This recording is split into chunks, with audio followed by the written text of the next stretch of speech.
எல்லாத்தையும் பருப்பு கூட சேர்த்து வேக வச்சு மிக்ஸ் பண்ணி தாளிச்சிருவேன். இது என்ன பழைய பால் மாதிரி இருக்குன்னு சொல்லி பார்க்காதீங்க. பால் 6 பெட்ஷீட் யூஸ் பண்ணுவோம். 3 பெட்ஷீட் கீழே போட்டுருவோம். 3 பெட்ஷீட் வந்து பார்த்தீங்கன்னா மேலே போத்திட்டு படுக்கிறதுக்கு யூஸ் பண்ணி அப்புறம் ஈவினிங்காக ஒரு 6:15 போல் ஆயிடுச்சு எல்லாத்தையும் ரெடி பண்ணி எடுத்து வைக்கிறதுக்கு. அப்புறம் hi friends, welcome to my channel. இன்றைக்கி வந்து என்ன விளாக்னா, வியாழக்கிழமை என்னுடைய வேலை தான்.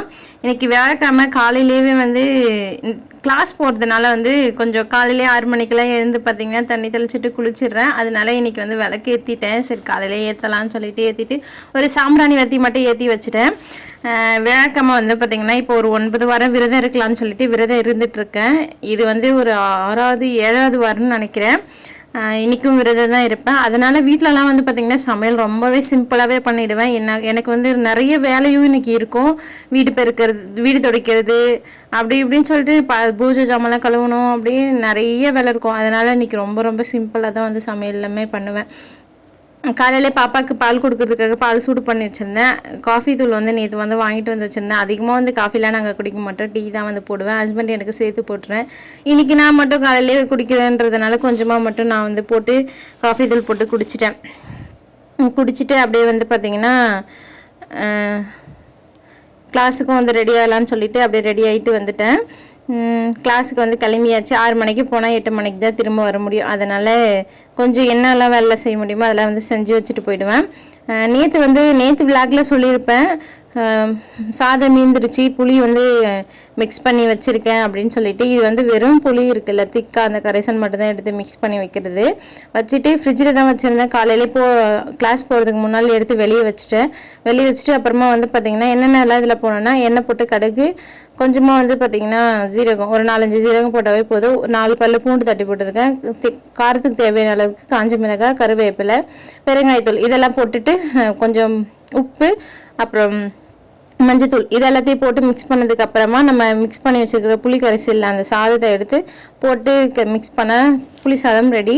நான் வந்து பார்த்திங்கன்னா புளி சாதத்துக்கு ஒரு பவுடர் ரெடி பண்ணுவாங்கல்ல, இந்த கடலப்பருப்பு, ஜீரகம், அப்புறம் வெந்தயம், அதெல்லாம் போட்டு வறுத்து வந்து அரைச்சி வச்சுருந்தேன். அந்த பவுடரே போட்டு மிக்ஸ் பண்ணிவிட்டேன். மதியம் சாப்பிடும்போது டேஸ்ட்டாக இருக்கும். ஹஸ்பண்டுக்கு லஞ்சுக்கு வந்து புளி சாதம் தான் ரெடி பண்ணியிருந்தேன். தம்பி பாப்பாவுக்கு வந்து டிஃபன் செய்யலான்னு சொல்லிட்டு காலையிலே மாவு போய் பார்த்தா ஃப்ரிட்ஜுக்குள்ளே பொங்கி வந்து இதுவாக இருந்தது, கீழெல்லாம் போயிடுச்சு வேஸ்ட்டாக. நான் வந்து பார்த்திங்கன்னா 3ல் வந்து வச்சுருக்கேன் கூலிங் பவரு, ஆனாலுமே வந்து பொங்கி வருது ஏன்னு சொல்லி தெரியல.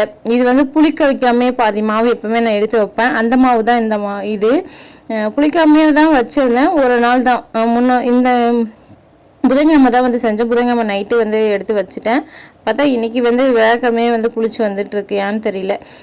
அப்படி எடுத்து நல்லா மிக்ஸ் பண்ணி இந்த மாதிரி ஒரு டைம் வச்சுட்டுன்னு வச்சுக்கோங்களேன். அப்புறமா மறுபடியும் பொங்கி வராது. அப்படியே வந்து வெளியே வந்த மாவுலாம் மட்டும் வந்து கீழே கொட்டிடலான்னு சொல்லிட்டு அதெல்லாம் மட்டும் எடுத்து வச்சுட்டு பாக்ஸ்குள்ளே இருக்கிற மாவு மட்டும் க்ளீன் பண்ணி பாக்ஸை வந்து வாஷ் பண்ணி எடுத்துன்னு போயிட்டு ஃப்ரிட்ஜிலே வந்து மறுபடியும் வச்சுட்டேன். இந்த மாதிரி தான் வந்து போன டைமுக்கு முன்னால் டைம் இந்த மாதிரி தான் ஆச்சு. ஆனால் போன டைம் வந்து கூலிங் பவர் அதிகமாக வச்ச பிறகு பொங்காமல் தான் இருந்துச்சு. இந்த டைம் ஏன்னு தெரியல பொங்கி வந்துட்டுருக்கு. அதுக்கப்புறம் பாத்திரம்லாம் இருந்துச்சு. சரி கழுவலான்னு சொல்லிட்டு எல்லாத்தையும் எடுத்து வச்சுட்டு இருந்தேன். பார்த்தா கிளாஸ் உடஞ்சிட்ருக்கு. இந்த டம்ளரில் வந்து தம்பி அப்பா 2 பேருக்கு ஜூஸ் கொடுத்தேன்னா அவங்க ரொம்ப விரும்பி குடிச்சிருவாங்க, ஏன்னே தெரியல. எலி வந்து ஏதாச்சும் பண்ணிடுச்சா இல்லை அதுவே உடஞ்சிச்சா தெரியல. பார்த்தா உடஞ்சி கிடந்துச்சு. சரின்னு சொல்லி தூக்கி போட்டுட்டு வெளியில். அதுக்கப்புறமா ஒரே ஒரு தட்டு மட்டும் இட்லி வந்து ஊற்றி வச்சுருந்தேன். இது இட்லிக்கு வந்து சாம்பார் தான் வந்து வச்சுருந்தேன். பாப்பாக்கு தம்பிக்கு சாம்பார்னால் ரொம்ப பிடிக்கும். பாப்பாவுமே ஒரு இட்லி கூட சாப்பிட்ருவா இந்த சாம்பார் வச்சா. அதனால் வந்து இந்த வெங்காயம், தக்காளி, பூண்டு எல்லாத்தையும் பருப்பு கூட சேர்த்து வேக வச்சு மிக்ஸ் பண்ணி தாளிச்சிருவேன். இது என்ன பழைய பால் மாதிரி இருக்குன்னு சொல்லி பார்க்காதீங்க. பால் வந்து இங்கே எங்கள் வீட்டுக்கு எதிர் வீட்டில் வந்து மாடு வச்சுருக்காங்க. அவங்க வீட்டில் வந்து கண்ணுக்குட்டி போட்டிருக்கு. அவங்க வந்து இது பால் அப்படின்னு கூட ஏதோ சொல்லுவாங்க இன்னும் நிறைய. அதை வந்து ரெடி பண்ணியிருந்தேன். அதுதான் நான் சாப்பிட போகிறேன். இன்றைக்கி ஃபுல்லாக நான் வந்து விரதம் இருக்கிறதுனால சாப்பாடெல்லாம் சாப்பிடக்கூடாது. உப்பு போட்ட இந்த திங்ஸ் எல்லாம் ஏதோ பொருள் எல்லாம் சாப்பிட மாட்டேன். பால், இந்த பழம், இந்த மாதிரி மட்டும் ஏதாச்சும் சாப்பிட்டுப்பா அப்பப்போ பசிக்கிறப்ப. நான் வந்து இன்றைக்கி வந்து காலையிலே இந்த பால் வந்து சாப்பிட்டுட்டு தான் அப்புறமா வேலையெல்லாம் ஸ்டார்ட் பண்ணியிருந்தேன். இன்றைக்கி வந்து எப்போவுமே வீக்லி ஒன்ஸ் வந்து பார்த்திங்கன்னா கவுண்டர் டாப் ஃபுல்லாக க்ளீன் பண்ணிவிடுவேன். இந்த ஸ்டவ்வுமே வந்து பார்த்திங்கன்னா நம்ம வீட்டுக்கு ஜிங்க் பக்கத்தில் இருக்கிறதுனால இந்த மாதிரி தூக்கி வச்சுருவி அப்படியே க்ளீன் பண்ணிப்பேன். அந்த பழுப்பு அடிக்கடிக்கு நம்ம கழட்டினா லூஸ் ஆகிடுது. அதனால் வந்து பார்த்திங்கன்னா பழுப்பை வந்து கழட்டாமலே அப்படியே கீழே மட்டும் ஆஃப் பண்ணிவிடுவேன். கேஸ் அடுப்பை மட்டும் ஆஃப் பண்ணிவிட்டு அப்படியே அடுப்பை வந்து கிட்ட அந்த ஜிங்க்கு பக்கத்தில் தூக்கி வச்சு வாஷ் பண்ணிவிடுவேன். கீழெல்லாம் கொஞ்சம் தண்ணி சீந்து தான் நான் துடைக்கிறதுக்கு முன்னாலேயே அந்த இதெல்லாம் வாஷ் பண்ணிவிட்டு அதுக்கப்புறம் தான் துடைக்க ஸ்டார்ட் பண்ணுவேன் வீடு. இந்த டைம் வந்து அந்த டைல்ஸ் கலர்லாம் கூட மீன் வறுத்ததுனால எண்ணெய்லாம் தெரிச்சிருந்துச்சு. அதனால் வந்து அதெல்லாமே வாஷ் பண்ணி விட்டுட்டு சோப் போட்டு நல்லா வந்து அடுப்பை வந்து க்ளீன் பண்ணிட்டேன். கரெக்டாக வந்து பார்த்திங்கன்னா நான் இந்த க்ளீன் பண்ண ஒரு 2 days மட்டும் க்ளீனாக இருக்கிற மாதிரி இருக்கும். அடுத்த நாள்லேருந்து வந்து என்னவோ வாஷ் பண்ணி ஒரு மாதம் ஆன மாதிரி அந்த மாதிரி ஆகிடும். ஏன்னே தெரியல, நான் தான் சமைக்கிறேன், இருந்தாலுமே எண்ணெய் வந்து தெரிச்சிருது நிறைய. நம்ம வீட்டில் அந்த சீனே சொல்லுவாங்க, அதெல்லாம் நம்ம யூஸ் பண்ணாததுனால எண்ணெய் வந்து தெரிச்சு இங்கே ஃபுல்லாக தான் விழுறதுன்றதுனால அப்படியே வந்து ஃபுல்லாக வந்து நம்ம க்ளீன் பண்ணாதது மாதிரியே இருக்கும். அதனால் வந்து வீக்லி ஒன்ஸ் வந்து பார்த்திங்கன்னா க்ளீன் பண்ணிவிடுவேன். கண்டிப்பாக வியாழக்கிழமை தான் வந்து க்ளீன் பண்ணுவேன். அப்படி வியாழக்கிழமை என்னால் முடியலன்னா வெள்ளிக்கிழமை வந்து க்ளீன் பண்ணிவிடுவேன். போன வாரம் வெள்ளிக்கிழமை தான் வந்து க்ளீன் பண்ணியிருந்தேன். வியாழக்கிழமை வந்து பார்த்திங்கன்னா வயிறு வலி வந்துடுச்சு. அதனால் வந்து அன்றைக்கி வந்து க்ளீன் பண்ணல. போன வாரம் பூஜையே எதுவுமே பண்ணல. நாளிலேருந்து நம்ம வீட்டில் ஒரு ஸ்பெஷல் பூஜை பண்ண போகிறேன். என்ன பூஜைனா காலையிலே பண்ணுவாங்கல்ல பிரம்ம முகூர்த்த பூஜை, அது பண்ணலான்னு சொல்லிட்டு ரொம்ப நாள் பிளானு. ஆனால் வந்து என்னென்னு தெரியல, தள்ளி போயிடுச்சு. நாளைக்கு வந்து ஸ்டார்ட் பண்ணலான்னு இருக்கேன்.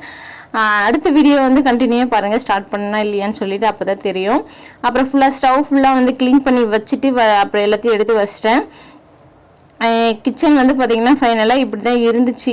அப்புறம் மேலே வந்து துணி துவைச்சி வச்சுருந்தேன். துணி வந்து துவைக்கல இன்றைக்கி, நேற்று வந்து துவைச்சிட்டேன். இன்றைக்கி ட்ரெஸ் மட்டும் தான் இருந்துச்சு, அது நாளைக்கு துவைச்சிக்கலான்னு சொல்லிட்டு பெட்ஷீட் வந்து துவைச்சிருந்தேன். அதை பூஜை ஸ்டார்ட் பண்ண போகிறேன்னு சொன்னால அதனால் பெட்ஷீட்டு, தலைக்காணி உரை, அப்புறம் பாய் இதெல்லாமே துவைச்சி போட்டிருந்தேன்.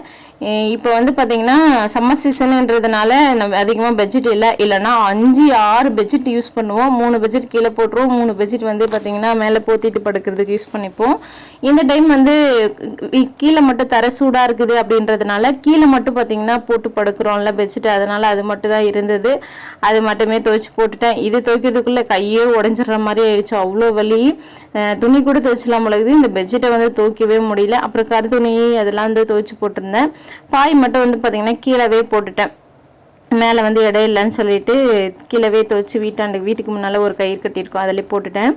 நான் வீடெல்லாம் க்ளீனாக தொடச்சி முடிச்சுட்டு போயிட்டேன் அப்படின்னு நினைக்கிறப்ப வந்து பார்த்திங்கன்னா பாப்பா வந்து சிகப்பு எடுத்து ஃபுல்லாக கொட்டி அவள் ஃபேஸில் ஃபுல்லாக வச்சுக்கிட்டு ஒரே விளையாட்டு விளையாடி நிற்கிறா. என்ன தான் பண்ணுறதுன்னு தெரியல. நல்ல வேளை இந்த சாமி பூஜை ஃபோட்டோ கிட்ட நான் துடைக்காமல் விட்டுருந்தேன். லாஸ்ட்டில் வந்து இன்றைக்கி ஃபோட்டோலாம் க்ளீன் பண்ணலான்னு சொல்லிட்டு, இல்லைனா டென்ஷன் ஆகி பாப்பாவை நிறைய அடிச்சிட்ருப்பேன். அவள் அடிக்கலை, கை மட்டும் இட்டு போய் சோப் போட்டு வாஷ் பண்ணி விட்டுட்டேன். அதுக்கப்புறமா இந்த பூஜை ஃபோட்டோலாம் எல்லாமே எடுத்து க்ளீன் பண்ணியிருந்தேன்.